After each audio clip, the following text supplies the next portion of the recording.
అందరికీ నమస్కారం. నేను మీ చిలకమర్తి ప్రభాకర చక్రవర్తి శర్మ. అందరికీ శ్రీరామనవమి శుభాకాంక్షలు. శ్రీరామ రామ రామేతి రమే రామే మనోరమే సహస్రనామ తత్తుల్యం రామనామ వరాననే. రామచంద్రమూర్తి ధర్మానికి ప్రతీకగా, రామో విగ్రహవాన్ ధర్మ అని కూడా మనకి శాస్త్రాలు తెలియజేశాయి. పురాణాల ప్రకారం విశేషించి శ్రీ మహావిష్ణువుకి సంబంధించినటువంటి మనకున్నటువంటి మత్స్య కూర్మ వరాహ నృసింహ వామన పరశురామ వంటి అవతారాలు ఏవైతే ఉన్నాయో, ఈ అవతారాలన్నిట్లో విశేషంగా భగవంతుడు స్వయముగా మానవ రూపంలో ఈ భూమిపై వెలసి ధర్మాన్ని రక్షించినటువంటి అవతారం రామావతారం. త్రేతాయుగంలో మానవులు ఎందుకు పనికిరారు, మానవులు నన్ను ఏమీ చేయలేరనేటువంటి గర్వముతో ఒక మానవుడి చేతిలో నాకు చావు ఉండకూడదనేటువంటి వరాన్ని పొందినటువంటి ఆ రావణుని సంహరించడానికి ఆ శ్రీమన్నారాయణుడే, ఆ భగవంతుడే మానవ రూపంలో జన్మించి ఆ మానవుని యొక్క జన్మ ఏ రకంగా ఉండాలి అనేటువంటిది ఈ యొక్క ప్రపంచానికి తెలియజేస్తూ ఆయన రావణ సంహారాన్ని గావించడం. అందువల్లే రామచంద్రమూర్తి ధర్మమూర్తిగా మనం ఆయన కొలవడం జరగడం చాలా విశేషం. అయితే జ్యోతిష్ శాస్త్ర ప్రకారం రాముల వారి యొక్క జననానికి సంబంధించి మనకి పురాణాల ప్రకారం, జ్యోతిష్ శాస్త్ర ప్రకారం ఈ రకమైనటువంటి విశేషం ఉన్నది. మనకి చైత్రమాస శుక్లపక్ష నవమి తిథి ఏదైతే ఉందో, ఇది చాలా పవిత్రమైనటువంటి రోజుగా రామాయణం తెలియజేసింది. రామాయణ ప్రకారం, జ్యోతిష్ శాస్త్ర ప్రకారం రామచంద్రమూర్తి యొక్క జననం జరిగినటువంటి రోజు శ్రీరామనవమి రోజు. రామచంద్రమూర్తికి వివాహం జరిగినటువంటి రోజు శ్రీరామనవమి రోజు. అలాగే రామచంద్రమూర్తి యొక్క పట్టాభిషేకం జరిగినటువంటి రోజు శ్రీరామనవమి రోజు, అనగా చైత్రమాస శుక్లపక్ష నవమి తిథి. అందుకనే విశేషించి ఈ 9 రోజులు రాముల వారు ఉన్నటువంటి గర్భంలో ఉన్నటువంటి ఈ చైత్రమాస శుక్లపక్ష పాడ్యమి నుండి నవమి వరకు ఉన్నటువంటి ఈ 9 రోజులు విశేషంగా శ్రీరాముణ్ణి ఆరాధించడం. ఉత్తర భారతంలో విశేషంగా నవరాత్రుల్లో అమ్మవారిని రామచంద్రమూర్తిని కూడా ఆరాధించడం విశేషం. అలాంటి ఈ 9 రోజుల్లో విశేషించి చైత్రమాస శుక్లపక్ష నవమి తిథి ఏదైతే ఉన్నదో, ఈరోజు రామచంద్రమూర్తి యొక్క జననం జరగడం. అలాగే జ్యోతిష్ శాస్త్ర ప్రకారం ఈరోజు చైత్రమాస శుక్లపక్ష నవమి మధ్యాహ్నం అభిజిత్ కాలంలో, అభిజిత్ ముహూర్తంలో రాముల వారికి విశేషంగా వివాహం వంటిది జరగడం ఈరోజు ప్రాధాన్యం. జ్యోతిష్ శాస్త్ర ప్రకారం రాముల వారి జాతకాన్ని మనం పరిశీలించినట్లయితే ఆయనది కర్కాటక రాశి, కర్కాటక లగ్నం.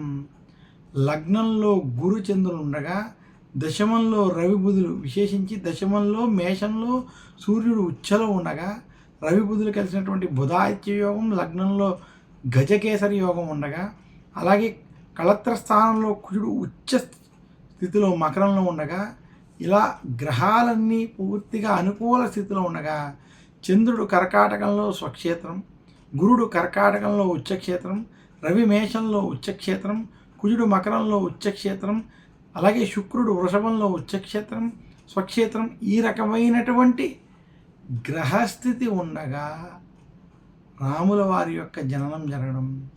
అలా రామచంద్రమూర్తి యొక్క జననం అభిజిత్ ముహూర్తంతో కూడుకున్నటువంటి కర్కాటక లగ్నంలో అవడం చేత చైత్రమాస శుక్లపక్ష నవమికి అంతటి విశిష్టత. అందుకనే మాస శుక్లపక్ష నవమి తిథి రోజు విశేషంగా మిట్ట మధ్యాహ్నం అభిజిత్ ముహూర్తంలో రాముల వారి యొక్క కళ్యాణం జరగడం విశేషం.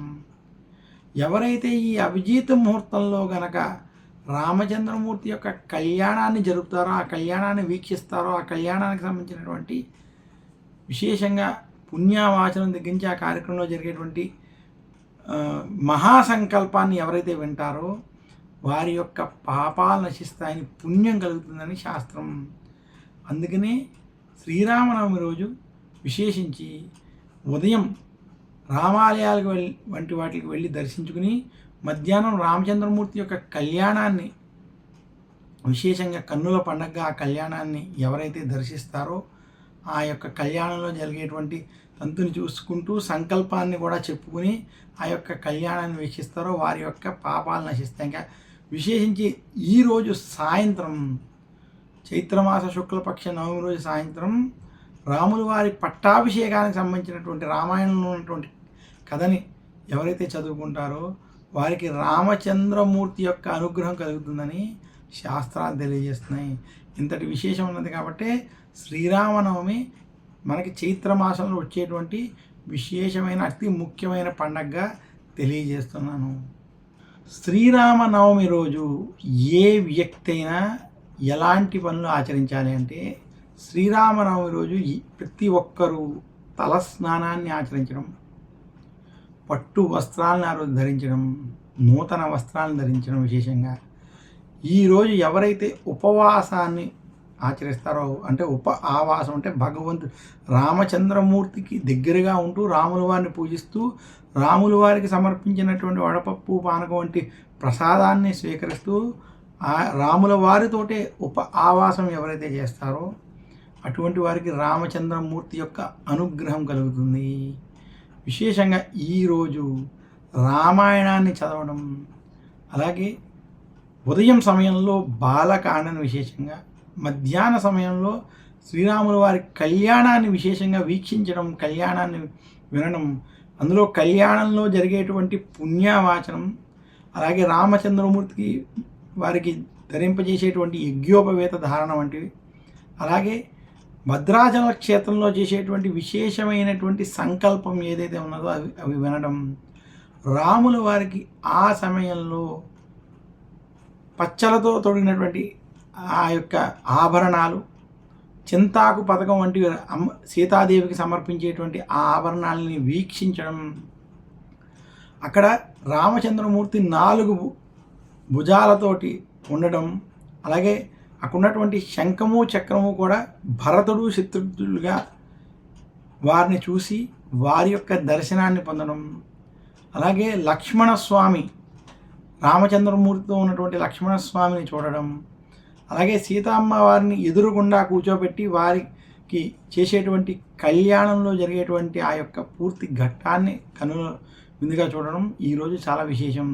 భద్రాచలంలో జరిగేటువంటి రాముల వారి కళ్యాణానికి మిగతా చోట్ల జరిగేటువంటి కళ్యాణానికి ఉన్నటువంటి తేడా చాలా విశేషమైనది. ఎందుకంటే చాలా చోట్ల కళ్యాణం జరుగుతున్నప్పటికీ అక్కడ చెప్పేటువంటి సంకల్పాలకి భద్రాచలంలో జరిగేటువంటి సంకల్పాలకి చాలా తేడా ఉంది. ఇదే ముఖ్యంగా మనం గమనించాలి. భద్రాచలంలో చేసేటువంటి రాముల వారి కళ్యాణంలో రాముల వారికి చేసేటువంటి గోత్రాలతో చేసేటువంటి కళ్యాణానికి చాలా విశేషమైనటువంటి ప్రాధాన్యత ఉన్నది. అసలు భద్రాచలంలో జరిగేటువంటి కళ్యాణంలో మహాసంకల్పం అంటారు. అది అభిజిత్ సమయంలో చెప్పేటువంటి ఆ సంకల్పానికి చాలా విశేషమైనటువంటి ముఖ్యమైనటువంటి ప్రాధాన్యత ఉన్నది. ఎవరైతే ఆ సంకల్పాన్ని వింటారో వారి యొక్క దోషాలు తొలగిపోతాయని కూడా శాస్త్రాలు తెలియజేస్తున్నాయి. ఎందుకంటే రామచంద్రమూర్తిని సీతాదేవి యొక్క కళ్యాణం జరిగేటప్పుడు రామదాసులు వారు ఆయనే సీతామాతకి తండ్రిగా భావించి, అందుకనే అమ్మవారికి అక్కడ మాంగళ్య ధారణ జరిగేటప్పుడు ఆ సూత్రాల్లో 3 సూత్రాలుగా ఉండడం, అందులో ఒకటి జనక మహారాజుకి సంబంధించినటువంటిదిగా, ఒక మంగళసూత్రం వచ్చి దశరథుడికి వంశానికి సంబంధించినటువంటిదిగా, ఇంకొకటి 3వది ఏదైతే ఉన్నదో అది రామదాసుకి సంబంధించినటువంటిగా, అలా 3 ఉండడం, ఆ 3 సూత్రాలతో ఉన్నటువంటి ఆ మాంగళ్య ధారణ అక్కడ జరగడం విశేషం. ఇదే కాకుండా మిగతా చోట్లతో మనం పోల్చుకున్నట్లయితే ఇక్కడ సంకల్పం చెప్పేటప్పుడు రాముల వారి యొక్క ఇక్ష్వాకు వంశానికి సంబంధించినటువంటిది చెప్పుకోకుండా సీతాదేవికి సౌభాగ్య గోత్రముగా చెప్పడం, రాముల వారిని అచ్యుత గోత్రంగా చెప్పడం ఇక్కడ చాలా విశేషం. మరొక్కసారి అందరికీ శ్రీరామనవమి శుభాకాంక్షలు తెలియజేస్తూ ఆ కళ్యాణ రాముని యొక్క అనుగ్రహం కలగాలని మాత్రం రామచంద్రమూర్తిని కోరుకుంటున్నాను. అందరికీ శ్రీరామనవమి శుభాకాంక్షలు. జై శ్రీరామ్.